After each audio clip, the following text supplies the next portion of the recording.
Duduk. Selamat sore Bapak Ibu, jemaat yang dikasihi Tuhan. Di sini saya tadi sempat salah menyapa Mas Jeffrey, ternyata keliru. Kakaknya wadiknya. Oh iya kembar. Iya kembarannya ya Mas Jeffrey dan teman-temannya, selamat datang ya.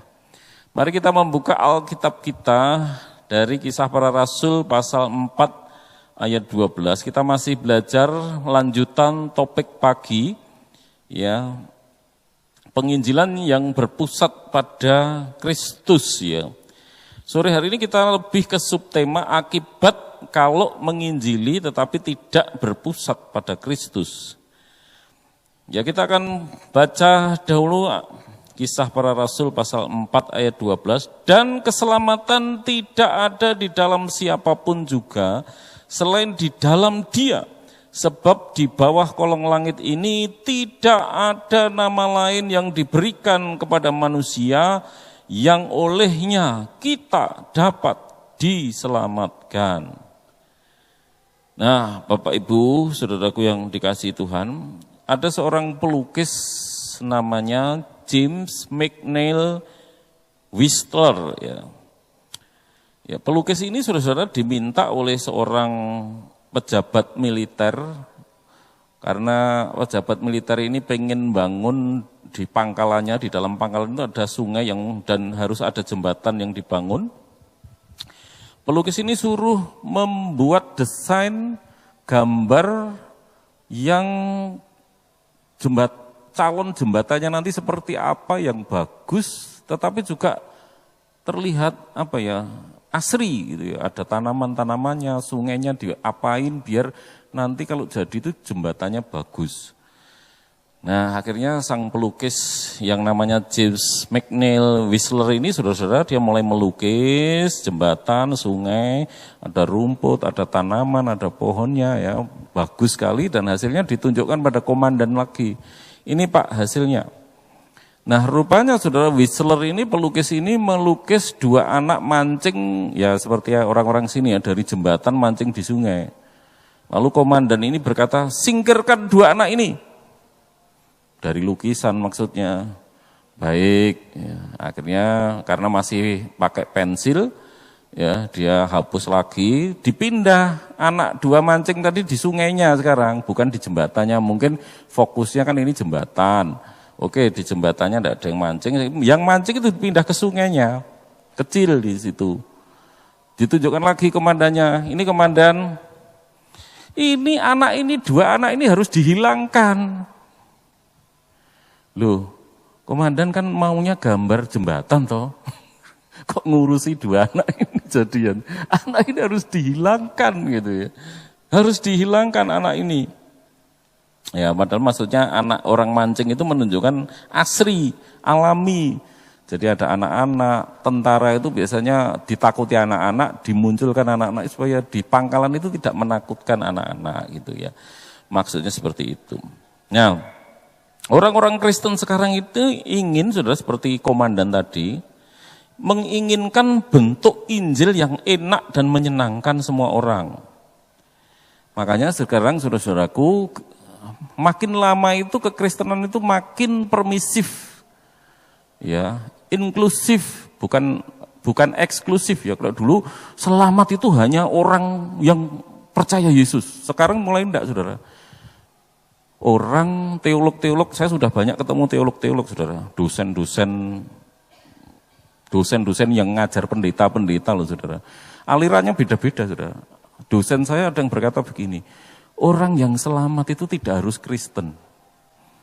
Orang yang meneladani Yesus, orang beragama lain seperti Mahatma Gandhi, itu bukan orang Kristen tetapi dia hidup secara Kristen.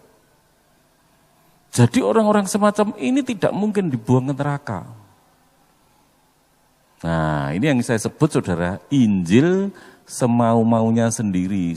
Lama-lama semua boleh, saudara. Lama-lama nanti tanpa Yesus enggak apa-apa. Yesus mati untuk semua orang, kok orang enggak Kristen, surga itu bukan hanya orang Kristen. Kemarin ini juga sudah saya dengar loh, saudara, perkataan ini dari hamba Tuhan. Jadi Yesus mati itu untuk semua orang. Jadi entah itu orang agama apapun ditebus oleh Yesus, jadi selamat. Gitu. Nah, jadi lama-lama itu permisif, inklusif, jadi semua dirangkul, semua boleh. Ada gereja-gereja yang kalau di sini mungkin masih langka ya di Indonesia, tapi di negara-negara Eropa, Barat, Amerika dan sebagainya, pernikahan sesama jenis boleh. Lama-lama boleh. Tidak ada larangan, lama-lama. Makanya saudara-saudaraku yang dikasih Tuhan, Injil itu sekarang dibentuk semau-maunya orang-orang Kristen itu sendiri. Bukan orang Kristen mencoba memahami kehendak Tuhan, tetapi Allah dibentuk sesuai dengan kemauan kita. Nah itu saudara, kepentingannya, makanya khotbah pada malam hari ini kita akan belajar akibat memberitakan Injil, tapi pusat Injil itu tidak pada Kristus. Pusatnya pada siapa? Pada teolog-teolog, pada orang Kristen, pada diri sendiri. Tadi pagi juga sudah saya singgung seperti itu. William Shakespeare, saudara-saudara, menulis demikian, iblis dapat mengutip Alkitab sesuai keinginannya. Ini sering saya kutip ya, dan banyak dikutip oleh para pengkhotbah. Iblis itu mengkutipi ayat firman Tuhan, saudara.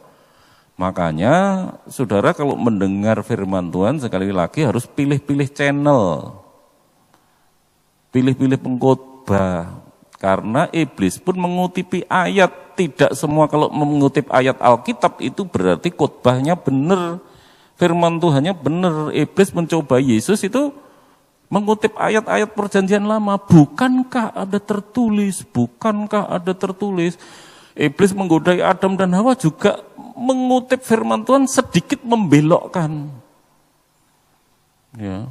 Bukankah pohon buah-buahan di seluruh taman ini boleh kamu makan buahnya? Oh, enggak gitu firman Tuhan. Semua boleh tapi yang di tengah itu jangan. Nah, dibicarakan firman Tuhan, saudara. Ya, dibicarakan, tetapi nah nanti saudara akan lama-lama mengenal ya, kalau apalagi kalau saudara simak khotbah saya tadi pagi di channel GBI Duta Ilahi ya. Nanti saudara buka yang ibadah pagi di rumah. Ya, saudara pasti akan semakin jelas sekali.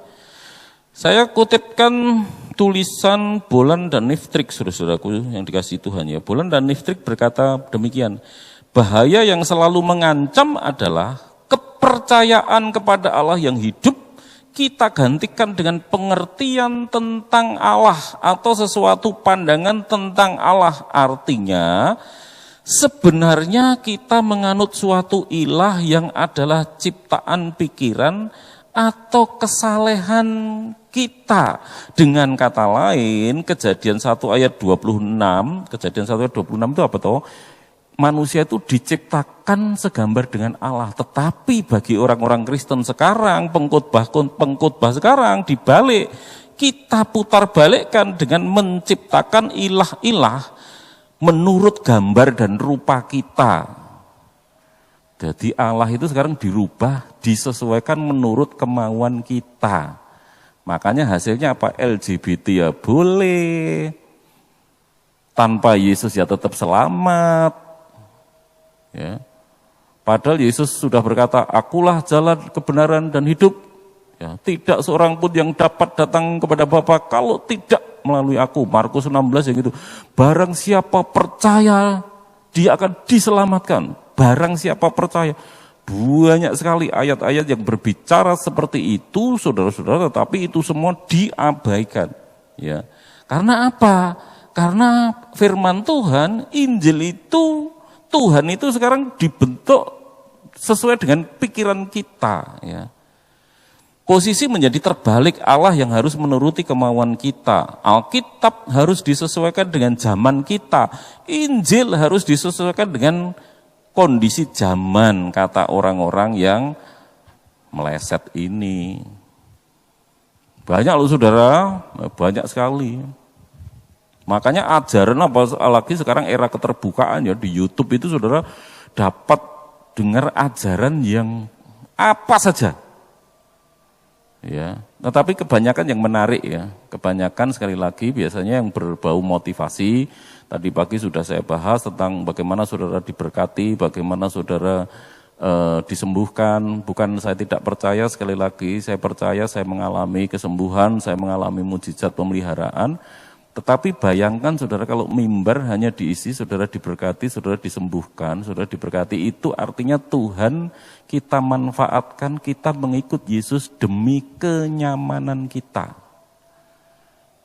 Kenyamanannya apa? Ya kalau sakit sembuh. Kenyamanannya apa? Kalau bisnis kita bangkrut, jadi bangkit lagi. Dan labanya miliaran.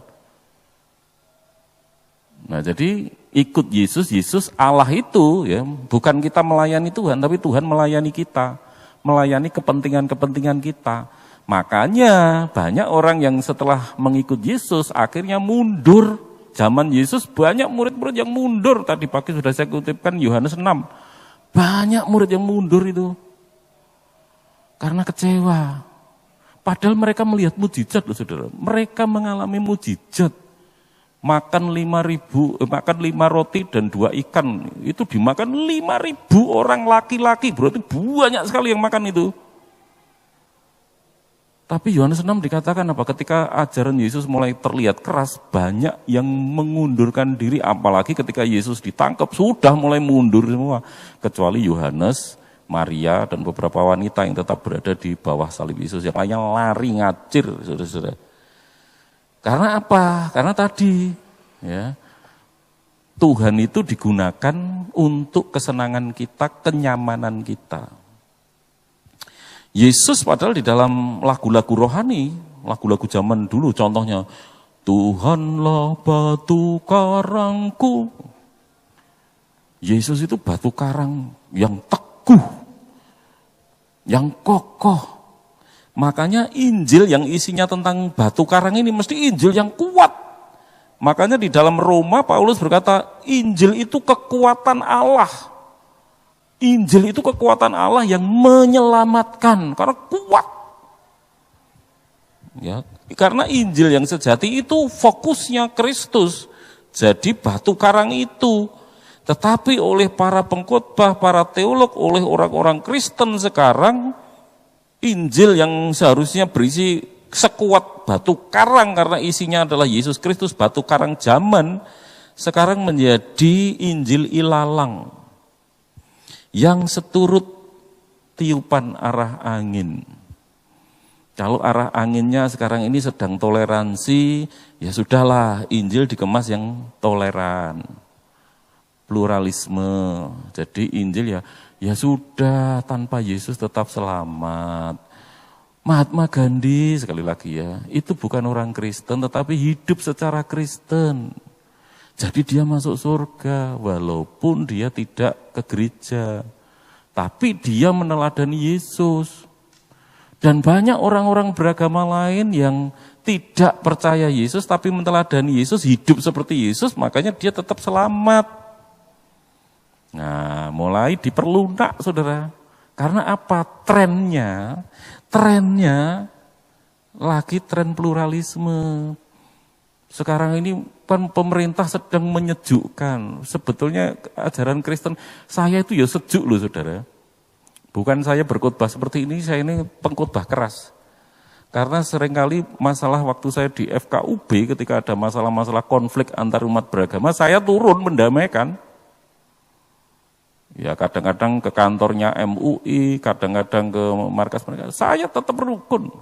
Ketika saya keluar ruangan ini, saya akan merangkul semua. Tetapi soal iman, kepercayaan, saya fanatik banget. Saya percaya banget. Dan itu sama loh saudara, saya katakan di hadapan tokoh-tokoh agama ketika di kantor Kemenak, Tulungagung, saya katakan sama. Saudara-saudara yang beragama, saudara harus fanatik dengan agama saudara. Saya fanatik dengan agama saya. Tetapi ketika saya keluar selesai ibadah, saya menganggap seluruh warga negara bangsa Indonesia itu keluarga saya, bangsa saya, sahabat-sahabat saya. Saya berkhotbah keras gini ini bukan berarti memusuhi, enggak. Tetapi saudara-saudara, ajaran itu harus kokoh. Kalau Injil itu sudah mulai diengkak-engkok, lama-lama semua boleh. Ya. Lama-lama semuanya baik. Nah, saudaraku yang dikasihi Tuhan, jadi Injil yang yang diobang-ambingkan oleh zaman, menyesuaikan keadaan, jujur saudara, pendeta-pendeta yang berkhotbah menyejukkan. Coba kalau saya berkhotbah ya, di internet bayangkan. Jadi Bapak Ibu, ini saya nih, di YouTube nih, kan YouTube yang nonton banyak ya, ada orang Hindu, Muslim, Kristen, Buddha. Saya berkata, saudara-saudara yang beragama lain, saudara-saudara akan tetap masuk surga. Mereka senang enggak sama saya? Pasti mereka akan memuji, ini pendeta keren. Sejuk ajarannya. Dengarnya itu loh, ayem di hati. Harusnya seperti ini. Iya, saya menyenangkan manusia, tapi saya menjadikan diri saya musuhnya Allah. Karena Tuhan tidak berkata seperti itu. Itu saya mencoba membengkokkan Injil. Saya cari ayatnya bisa. Selalu ada ayat, saudara. Saudara mau merokok, ada ayatnya. Saudara mau minum minuman keras, cari ayatnya ada. Minumlah anggur. Oh, boleh loh, berarti minum anggur. Anggur itu di zaman dulu biasa kayak ada fermentasinya. Boleh toh berarti. Mau apa lagi saudara? Mau cerai? Ada itu. Lah itu Musa mengeluarkan surat cerai. Mau apa lagi? Yang tidak baik semua ada ayatnya. Makanya saudara-saudaraku, Alkitab, ajaran-ajaran Kristen itu sekarang rawan sekali diputar balikkan. Sudah bukan ajaran Kristen. Makanya simbolnya kemarin saya bilang ya, bukan salib lagi, sekarang roti Holland sumbernya. Karena orang Kristen yang dicari, yang diburu, khotbah-khotbah bagaimana yang membangkitkan motivasi, yang membangkitkan semangat. Haleluya, saudara-saudara, disertai Tuhan, kuasa Tuhan menopang saudara. Apapun yang terjadi di dalam hidup saudara, saudara akan menang, saudara adalah pemenang. Banyak yang didengarkan yang gitu, enak toh. Tapi itu mirip dengan Mary Riana, Mario Teguh, hanya dibumbui ayat-ayat Alkitab. Saudara dengar khotbahnya Petrus, Paulus, Yesus, apakah bicara seperti itu? Masalahnya gitu, enggak sadar kan kita ya, dengarkan, iya ya, asik, enak loh, enak. Tapi apakah Yesus bicara seperti itu? Ya, apakah Paulus membicarakan hal-hal kayak gitu? Cukupkanlah dirimu, ngomong cukupkanlah dirimu supaya apa? Supaya kamu dapat melayani Tuhan, bukan supaya dia sedang ngomong. Paulus berkata jangan khawatir, bersukacitalah. Bersukacitalah itu bukan artinya kita berurip bersenang-senang, bukan. Nggak ada kayak gitu saudara. Bersukacitalah itu ditulis Paulus ketika dia berada di penjara. Kenapa tetap bersukacita? Karena hatiku terarah kepada Yesus. Bersyukur karena dia. Nah itu Injil yang sejati, itu fokusnya Yesus, Yesus, Yesus. Bukan sembuh. Yang sekarang kan soalnya dibelokkan ke kesembuhan. Saya tidak menentang sekali lagi ya. Tapi saya sedih. Sudah dapat membedakan mudah-mudahan ya. Saya sedih karena seluruh khotbah-khotbah di YouTube menjadikan kesembuhan, berkat, kelepasan. Aduh, orang Kristen itu dijadikan manja banget saudara-saudara. Jarang saya mendengar khotbah pikulah salib.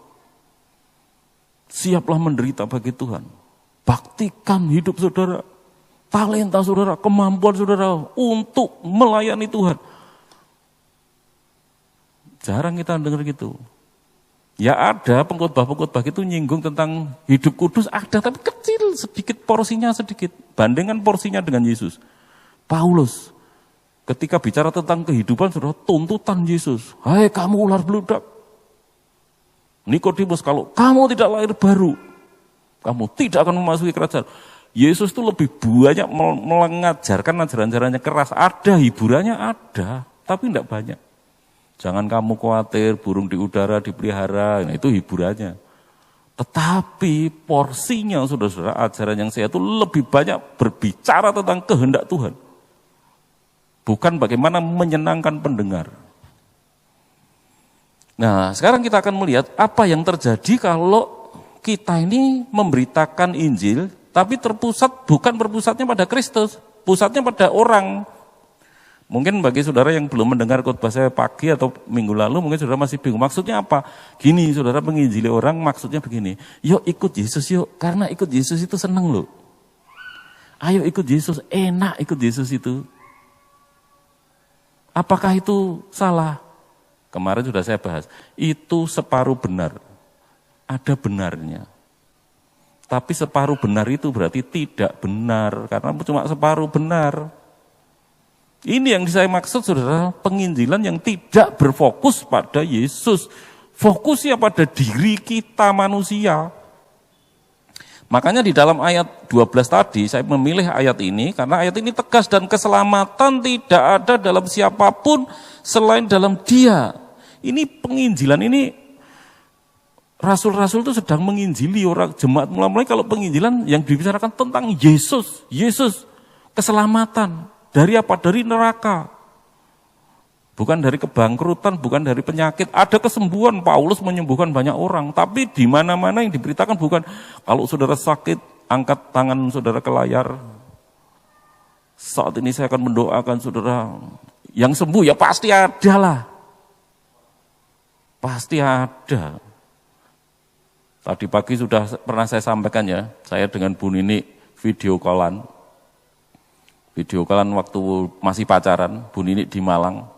Saya katakan, sekarang kelihatan ya, aku nyekin gini, tanganku tak dekatkan kamera, seret. Rasakan, kamu rasakan enggak? Rasakan enggak? Bu Nini ini ada orangnya. Iya, kerasa mas. Iya, itu permainan psikologis kok. Itu pada bermain permainan psikologis, saudara-saudara. Apalagi yang sugestibel. Kerasa banget itu, digitukan. Tapi itu bahaya. Di area firman Tuhan, orang sudah bermain-main memanipulasi psikologi.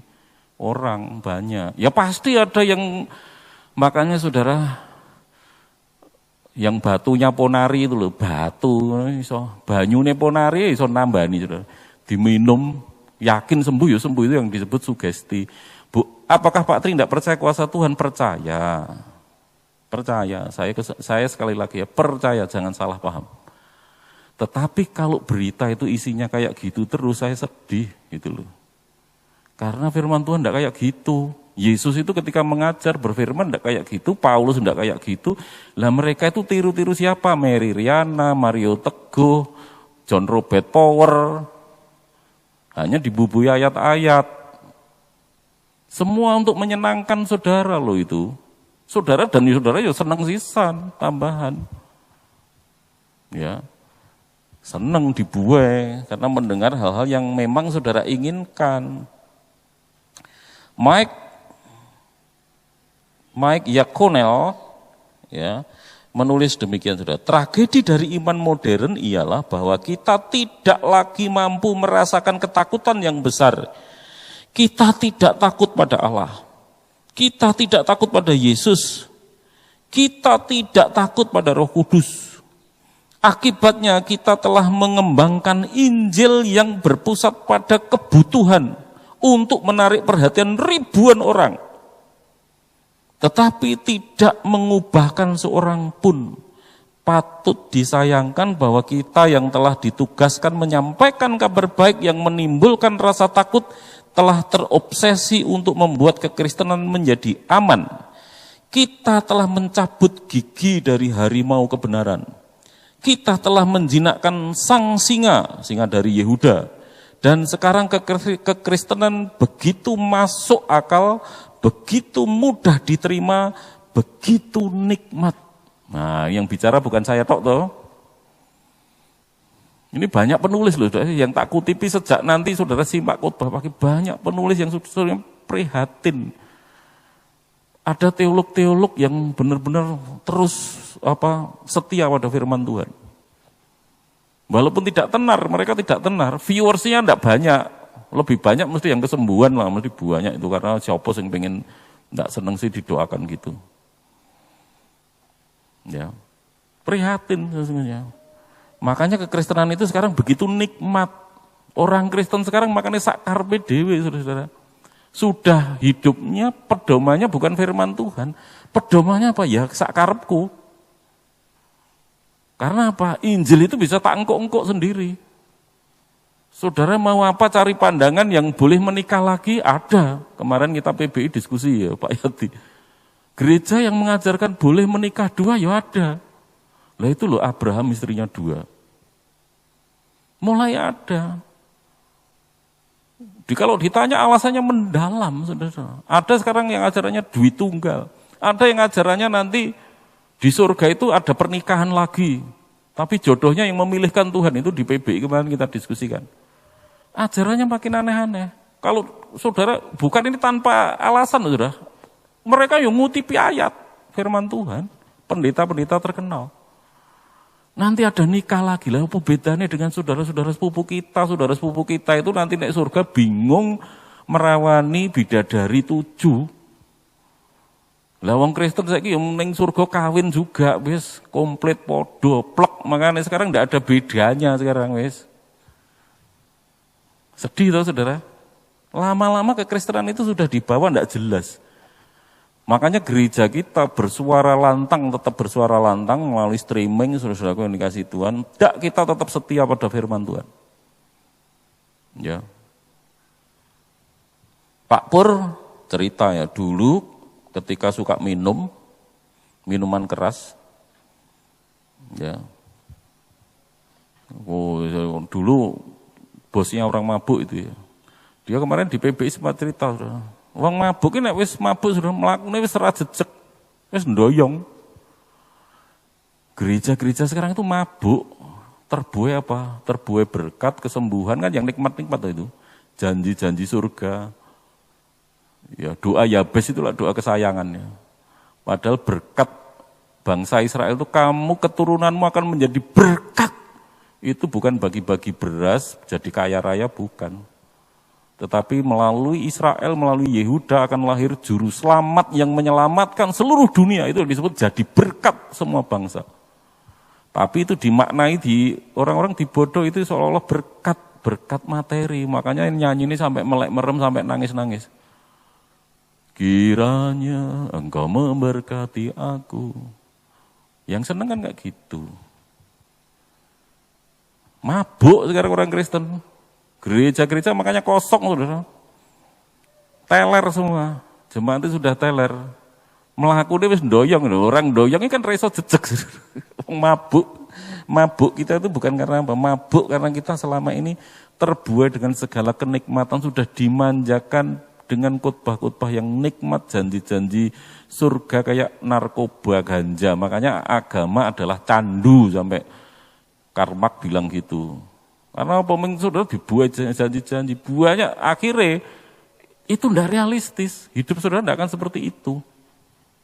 Silakan saudara pegang janji apa. Kemarin yang baru saja cerita ke saya, Bu Nini ada ya, saksinya Bu Nini.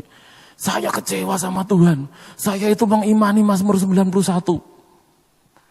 Tapi malah meninggal. Malah sakit. Saya kata, sopo modal memazmur terus. Tuhan kok harus menepati mazmur ini. Tuhan itu tidak bisa disetir kayak gitu. Itulah saudara mau memperalat Tuhan. Tapi saya cuma dalam hati.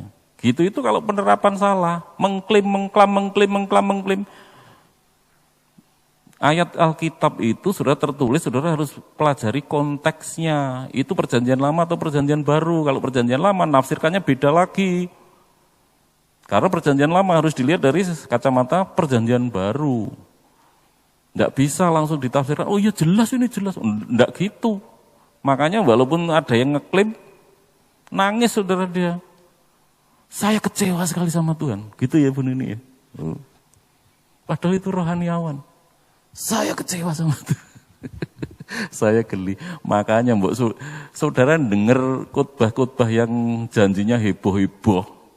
Ya, tapi saudara imani, tidak akan seperti itu hidup saudara. Realistis saja, tidak akan seperti itu. Mungkin suatu saat iya, ada yang terjadi. Tapi lebih banyak yang tidak akan terjadi. Jangan salah itu loh. Karena hidup ini, dunia ini sudah dunia yang penuh dosa, jatuh dalam dosa, sudah bukan tempat ideal lagi.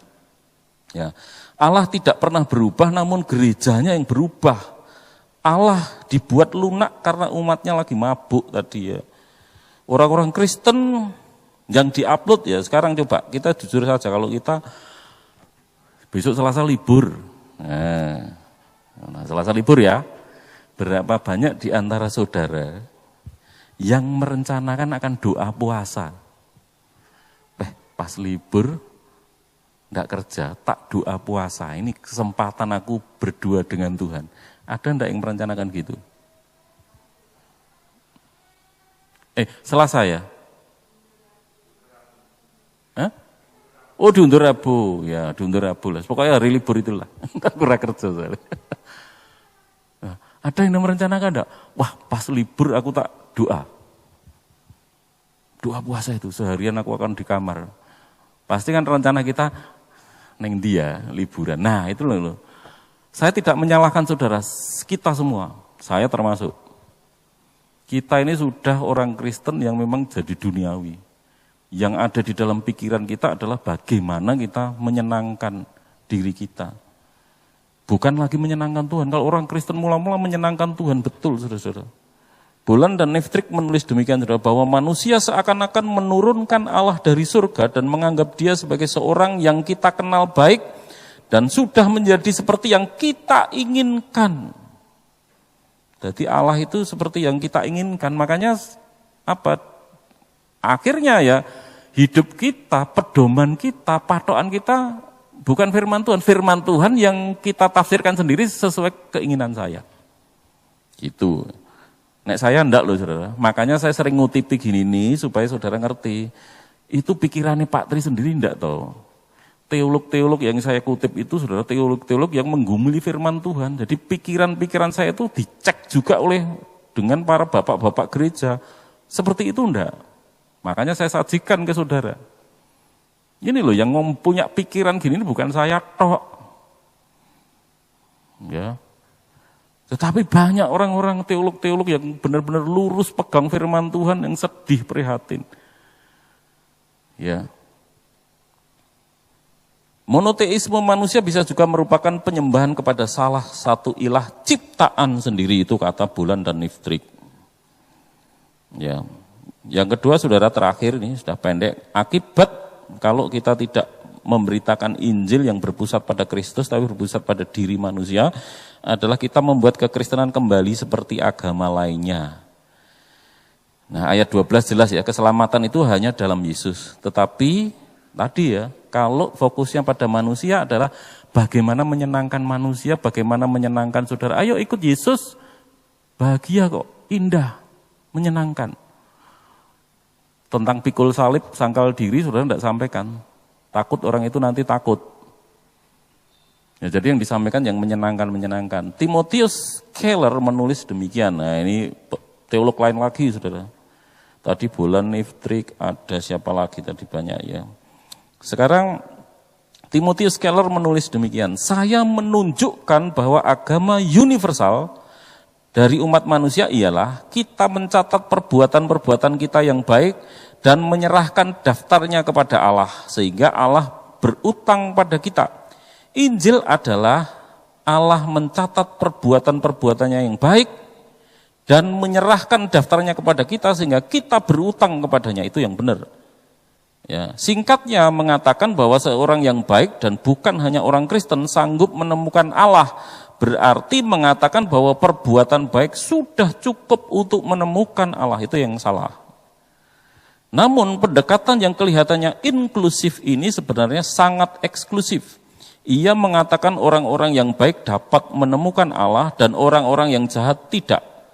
Apa artinya ini bagi kita yang semuanya memiliki kegagalan moral, kita tersisih. Ya. Ini penulis Timotius Keller, saudara. Jadi ada agama universal. Agama universal itu apa? Kowe pokoknya apik selamat.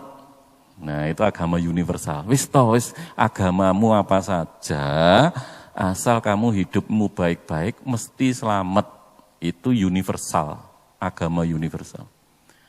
Tapi baik, terus Timotius Keller bertanya, bener sampean baik? Pikir sih lu. Kalau benar orang yang baik masuk surga, penjahat di sebelah Yesus itu masuk surga akhirnya. Terus wanita yang berzina itu, kedapatan berzina, diampuni malahan. Lukas pemungut cukai pengkhianat, memeras orang, jadi murid Yesus malahan. Orang Farisi, orang Saduki yang saleh suci, tidak pernah berzina, tidak pernah begini begitu, celakalah engkau. Gimana yuk? Makanya pikir dulu mau ngomong, yang penting berbuat baik itu masuk surga. Pikiran, karena saudara dan saya sebenarnya tidak baik. Allah punya ukuran sendiri, saudara, standar sendiri yang berbeda dengan kita. Saya akan menutup, saudara, zaman saya masih remaja, saya masih melihat orang membuat batik tulis dengan canting. Canting itu jadi dia gambar kain dengan pola dulu. Setelah itu kain itu nanti kan dicelup ya. Biasanya celupnya warna coklat, warna hitam ya. Nah, warna yang akan mau dicelup warna hitam, yang coklat itu ditutup dulu. Semua yang warnanya coklat ditutup karena akan dicelup yang hitam.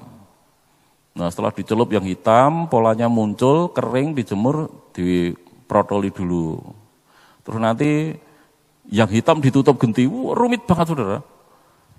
Ya, rumit sekali. Nah, tetapi kalau tidak ditutup gitu, saudara-saudara, cuma langsung dicelup, blung, diangkat ireng kabeh. Nah, gereja-gereja ini kan teolog-teolog yang tidak berfokus pada Yesus, fokusnya pada manusia, kan pengen agama itu jadi agama universal. Podo wae kabeh. Itu pengen dicelup, diangkat ireng kabeh. Coklat-coklat kabeh. Akhirnya saudara melihat sekarang gereja, hanya bedanya jalan keselamatan itu satunya lewat Yesus, satunya beribadah di gereja, satunya beribadah di tempat ini, di vihara, di pura, semuanya masuk surga, tapi pintunya beda-beda. Dan itu bukan Injil yang benar. Termasuk saudara-saudara ya, Injil yang keliru adalah apa? Ketika saudara berusaha menyenangkan orang. Jangan. Katakan memang bahwa kita berhadapan dengan Allah yang suci, Allah yang kudus, Allah yang kalau murka pernah dunia dilenyapkan. Banjir zaman Nuh, seluruh dunia dimusnahkan. Ketika dia murka, ketika dia menghakimi seperti itu, tidak main-main saudara. Sodom dan Gomora seluruh kota ditunggang balikkan. Perjanjian baru, Ananias dan Safira memberi persembahan, tidak jujur, ngomongnya itu semua padahal separuh, mati seketika. Nah, Allah yang semacam ini jangan diperlunak, tidak apa-apa. Allah tidak apa-apa kok. Kita lu berbuat dosa tidak apa-apa. Firman Tuhan mengingatkan jangan anggap kesabaran Tuhan itu Tuhan lalai. Oh, enggak apa-apa sekarang. Bukan enggak apa-apa. Ada saatnya. Ya, ada saatnya Tuhan akan bertindak. Oleh karena itu, mari kita mengikuti perjamuan kudus. Kita meluruskan hati kita. Mulai sekarang saudara belajar firman Tuhan yang benar. Jangan yang berusaha menyenangkan telinga, membuat saudara semakin duniawi, mengejar hal-hal yang itu membuat menyenangkan diri saudara, itu bukan Injil yang benar. Injil yang benar saudara akan diperhadapkan terus-menerus pada salib. Salib itu apa? Kematian pada diri sendiri, penyangkalan diri. Hidup bagi Tuhan itu salib. Ya, ini bukan masalah kesembuhan saya ngalami, berkat mujizat saya ngalami, tetapi saya bukan karena mendengarkan khotbah kayak gitu. Karena saya terus terarah kepada salib. Ya. Carilah dulu kerajaan Allah, arahkan hatimu dulu kepada Tuhan, layani Dia, mengabdi kepada Tuhan, maka semuanya akan diberikan.